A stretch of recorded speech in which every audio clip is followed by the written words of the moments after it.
Oh.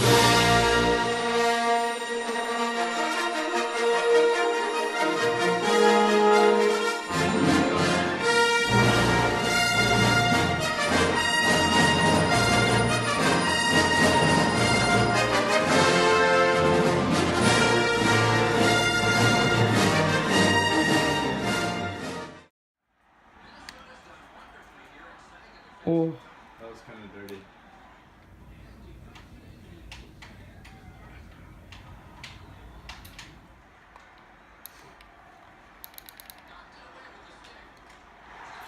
Woo! Let's go, baby! Hey, Thomas. I know that goal is cold, but I'm also cold since it's the middle of winter in Minnesota. Can you toss me a blanket? Yeah, dude, check that chest right there. Right there? Alright.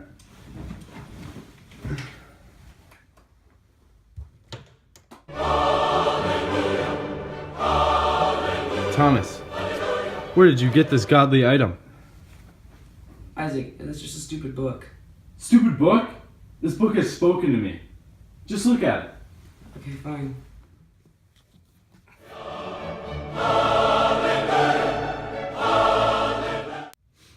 You're right, Isaac. This book is special. We need to read this.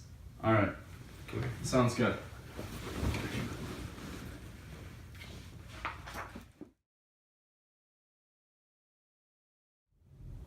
Wow, we really need to tell our college English class about this. And I need some more coffee.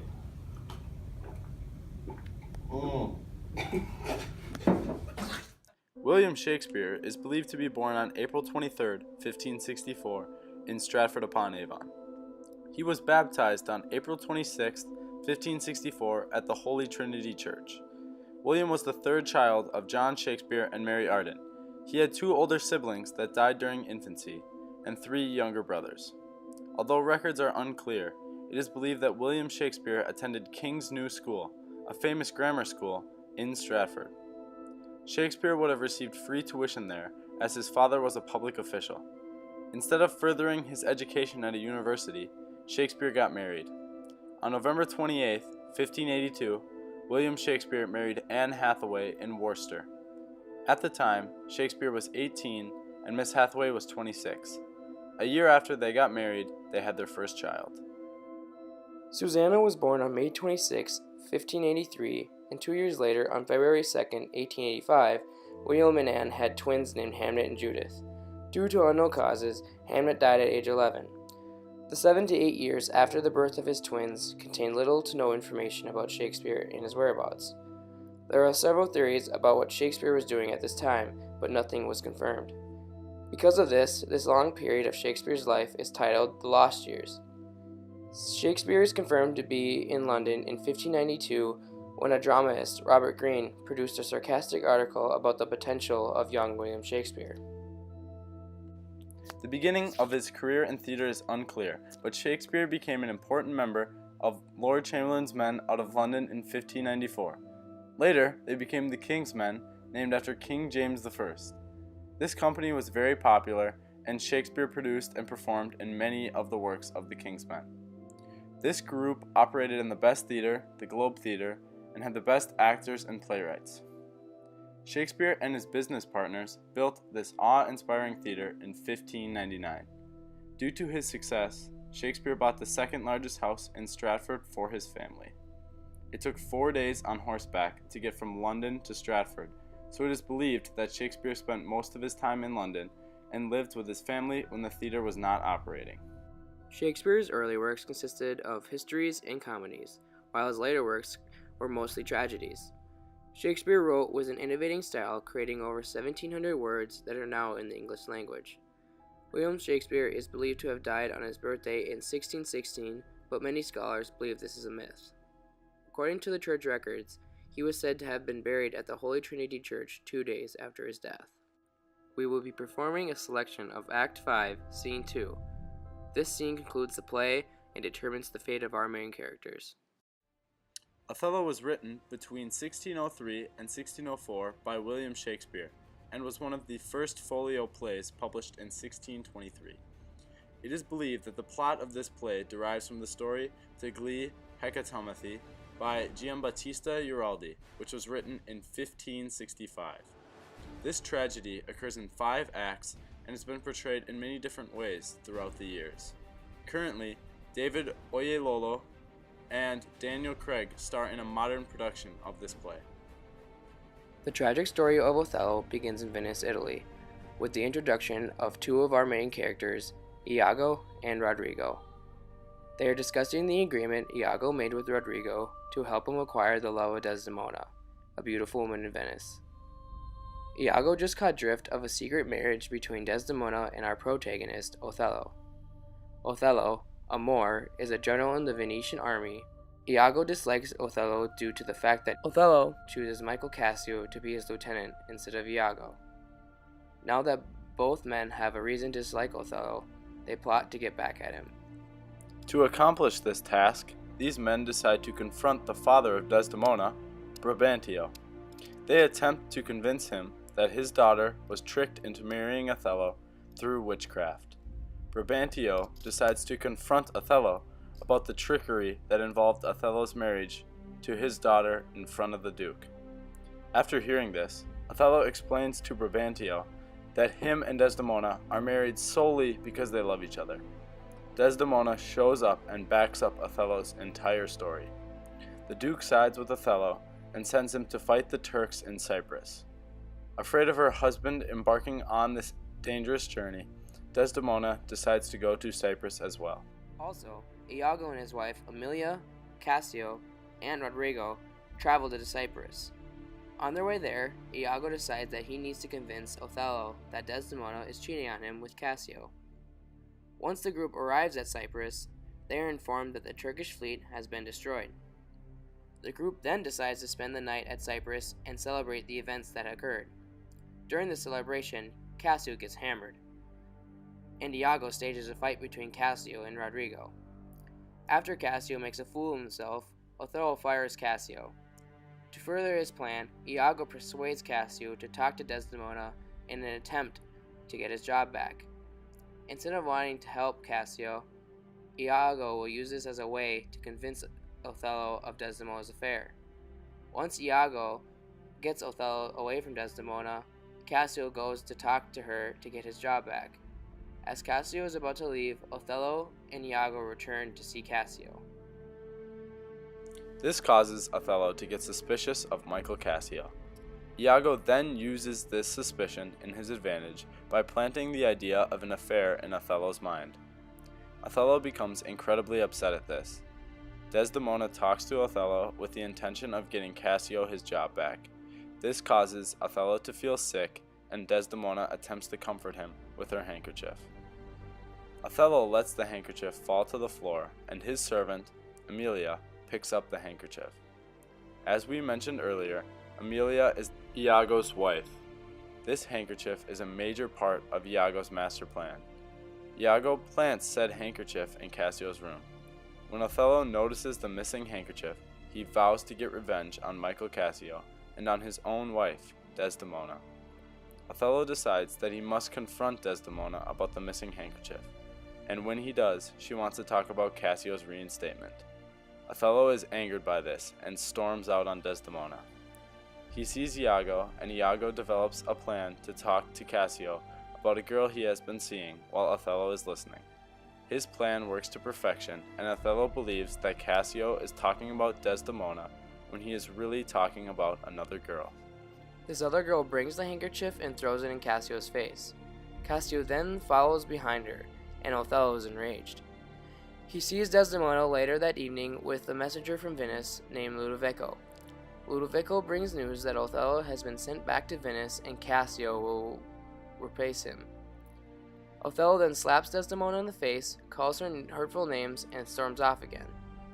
He later tells her to wait for him in bed that night and to send Emilia away. Later that night, Iago plans to have Rodrigo kill Cassio, but when Rodrigo stabs him, he is only wounded. Cassio then stabs Rodrigo. When Ludovico and another Venetian man by the name of Granziano arrive, Iago kills Rodrigo and pins him as the assailant. When Iago's wife arrives, he commands her to tell Othello and Desdemona that Rodrigo is dead. In Othello and Desdemona's room, Othello is standing over the sleeping Desdemona, preparing to kill her. She wakes up and pleads for her life. She promises him that she is innocent, but Othello strangles her with a pillow. Emilia enters and says that Rodrigo is dead, but Cassio is still alive. When Emilia asks what happened to Desdemona, Othello says that he has killed her for her unfaithfulness. He then proceeds to tell her that Iago was the one to tell him. Emilia now realizes what Iago has done. Iago enters the room with Graziano and another Venetian man. Emilia now begins to tell Othello what Iago has done. Iago attempts to silence her, but before he can, she tells Othello the truth. Othello begins to cry. Iago then proceeds to stab Emilia, and Othello then tries to kill Iago. Iago runs away, but is captured by Lodovico and brought back to the rest of the group. They also bring Cassio to the rest of the group in a chair because of his injury. Othello then stabs Iago, and his weapon is taken from him. Lodovico begins to question Othello about his involvement in what has just occurred. Sir, you shall understand what hath befallen, as I think you know not. Here is a letter found in the pocket of the slain Rodrigo, and here another. The one of them imports the death of Cassio to be undertook by Rodrigo. Oh, villain! Most heathenish and most gross. Now here's another discontented paper found in his pocket too. And this, it seems, Rodrigo meant to have this sent to this damned villain, but that be like Iago in the interim, came in and satisfied him. Oh, the pernicious caitiff! How came you, Cassio, by that handkerchief? That was my wife's. I found it in my chamber, and he himself confessed, but even now, that there he dropped it for a special purpose, which wrought to his desire. Oh, fool, fool, fool! There is besides, in Rodrigo's letter, how he upbraids Iago, that he made him brave me upon the watch, whereon it came that I was cast. And even, but now he spake, after long seeming dead, Iago hurt him, Iago set him free. You must forsake this room and go with us. Your power and your command is taken off, and Cassio rules in Cyprus. For this slave, if there are any cunning cruelty that can torment him as much and hold him long, it shall be his. You shall close prisoner's rest, till that the nature of your fault be known. To the Venetian state, come bring him away. Soft you, a word or two before you go. I have done the state some service, and they know it. No more of that, I pray you, in your letters. When you shall these unlucky deeds relate, speak of me as I am, nothing extenuate, nor set down aught in malice. Then must you speak of one that loved not wisely, but too well, of one not easily jealous, but being wrought, perplexed in the extreme, of one whose hand, like the base Indian, threw a pearl away, richer than all his tribe, of one whose subdued eyes, albeit unused to the melting mood, drop tears as fast as the Arabian trees, their medicinal gum. Set you down this, and say besides that in Aleppo once, where a malignant and turbaned Turk beat a Venetian and traduced the state, I took by the throat the circumcised dog and smote him thus.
O bloody period!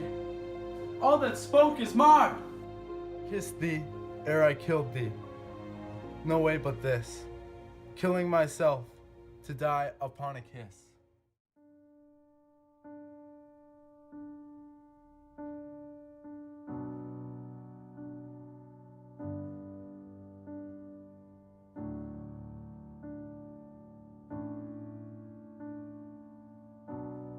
Say something, I'm giving up on you. This did I fear, but thought he had no weapon, for he was great of heart. O Spartan dog, more fell than anguish, hunger, or the sea. Look on thy tragic loading of this bed. This is thy work, the object of poisoned sight. Let it be hid. Gratiano, keep the house, and seize upon the fortunes of the Moor, for they succeed on you. To you, Lord Governor, remains the seizure of this hellish villain. The time, the place, the torture. Oh, enforce it. Myself will be straight aboard, and to the state this heavy act and this heavy heart relate. The play ends with the death of Othello, and Iago is to be put on trial for the commotion he has caused. In the final line of the play, Ludovico blames Iago for the deaths of Othello and Desdemona. Scene 2, Act 5 is the most important scene of the play, showing the fates of our main characters. This play has some very distinctive themes. One of these themes is that of jealousy, from the jealousy of Roderigo and Iago at the beginning to that of Othello when he believes Desdemona is with another man. Jealousy has a major part in the plot of this play. Another prominent theme in this play is that of racism. Many characters have racist attitudes towards Othello throughout the play. One of these characters is Iago. He says things that are racist and uses the prejudices of others to further his plan. Othello could be said to have self-prejudices through the play because of his lack of self-confidence. Finally, a major theme of Othello is power. Iago's goal throughout the entire play is to become more and more powerful. Many critics have been negative about the play Othello, as it is believed that Othello is the most unheroic of Shakespeare's heroes. T.S. Eliot has stated that Othello never comes to an understanding of the gravity of his crime, that he realizes his error, but consoles himself in his final speech with cheering reminders of his own virtue. That does not, however, seem consistent with the valiant and honest military character who has thus far been depicted. Eliot believes that this makes the play very weak. Others believe that Othello has the evil inside of him and Iago pushed him over the edge. Henry Warnkin states that the public dignified, military figure presented to us at the beginning of the play has fallen prey to what it tried most to believe was never there, conquered in large measure by its own weakness and delusions.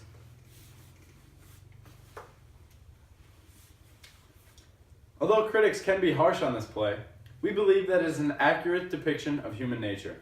Everyone has some evil inside of them, and sometimes it takes someone else to bring that evil out. In our assessment of Shakespeare's play, Othello, we believe that it is some of Shakespeare's best work. This play does not shy away from violence and maintains a violent image at that time that would have been the equivalent of The Walking Dead in the modern era. Hey, thank you. Yep. Compared to other Shakespearean plays we read in class, such as Romeo and Juliet and Macbeth, Othello contains more action and is more eventful.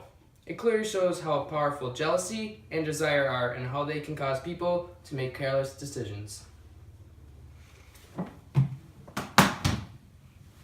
Cheers. Cheers. It's not coffee, it's water.